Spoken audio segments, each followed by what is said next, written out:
The late afternoon sun slanted across the neighborhood, painting the walls of the Harris home in honeyed streaks. Stacy's car tires crunched over the gravel driveway, a sound that usually brought her relief, a sense of homecoming. Today, it made her chest tighten. She had arrived unexpectedly early from her business trip, and something in her gut insisted she shouldn't be. Her hand hovered over the doorknob, hesitating. The key felt heavy, cold against her palm. She could hear her own heartbeat, slow and insistent, in the quiet of the car. Pulling the door open, she was greeted by the familiar warmth of the house, the faint scent of vanilla and lavender, a hint of lemon from the cleaning spray she had bought for spring. But beneath it, there was something else, a subtle tension, like static electricity, that set her nerves on edge. Stacy stepped inside, her heels clicking softly against the hardwood. She carried the weight of two heavy bags, one with clothes, the other with work files, but it barely registered. Her eyes flicked instinctively to the hall, the framed memories of vacations, birthdays, family snapshots that had always felt like anchors in her life. Now, they felt fragile, like shards of glass, reflecting pieces of a world she thought she knew. The house should have been quiet. Nathan had texted that he'd be home later. Their son, 2-year-old Leo, was with the babysitter, Marcy. Stacy had hired her months ago, impressed by her calm demeanor and the ease with which Leo adored her. But now, as a faint sound drifted from the living room, soft, quick laughter, it made her stomach knot. She set down her bags and tilted her head, straining to listen. It wasn't Leo. It wasn't the television. The sound was intimate, casual, too warm, too close. Her chest contracted. She tried to tell herself it was nothing. She even repeated it aloud. It's nothing, it's nothing. But the words felt hollow. The hardwood floor was cool under her bare feet as she moved down the hallway.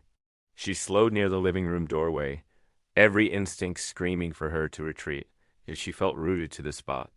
Her fingers brushed the smooth banister, nails digging into the wood, grounding herself against the tremor she couldn't suppress.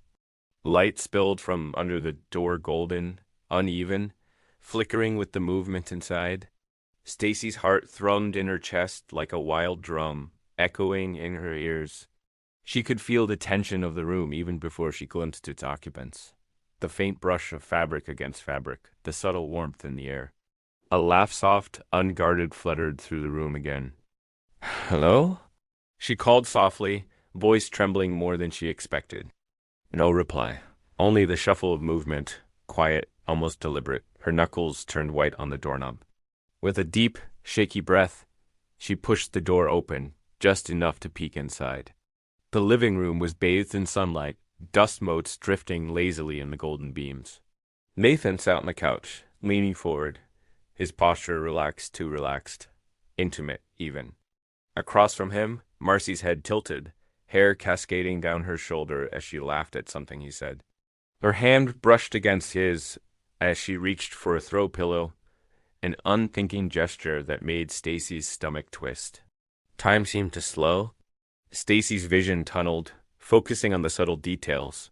The curve of Nathan's shoulder as he leaned toward Marcy. The tilt of her head. The casual, easy warmth between them. Her mind scrambled for explanations, innocent ones, but the scene defied reason. Her legs trembled, threatening to buckle. She gripped the doorframe, nails biting into the wood, grounding herself, forcing herself to breathe. The smell of Marcy's perfume, something soft, floral, unfamiliar, hit Stacy like a physical blow. Her throat tightened, and metallic taste rose in her mouth. She felt suddenly lightheaded, as if the floor beneath her had been pulled out. Her ears rang with the laughter, the soft scraping of movement, the almost imperceptible sigh that seemed to linger in the air.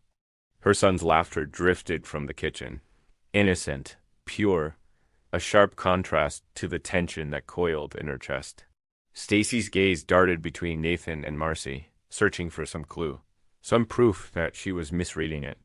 But every gesture, every glance between them radiated familiarity, intimacy, a warmth that was not hers. She wanted to scream. She wanted to run. She wanted to wake herself from this nightmare and find Nathan waiting for her with a grin, telling her it was all a misunderstanding. But she could not.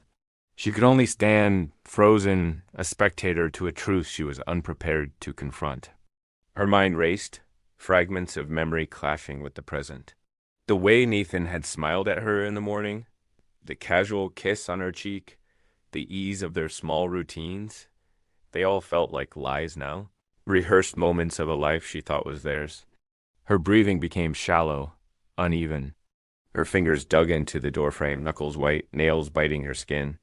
Every instinct screamed at her to leave, to preserve the fragile world she still needed to believe existed.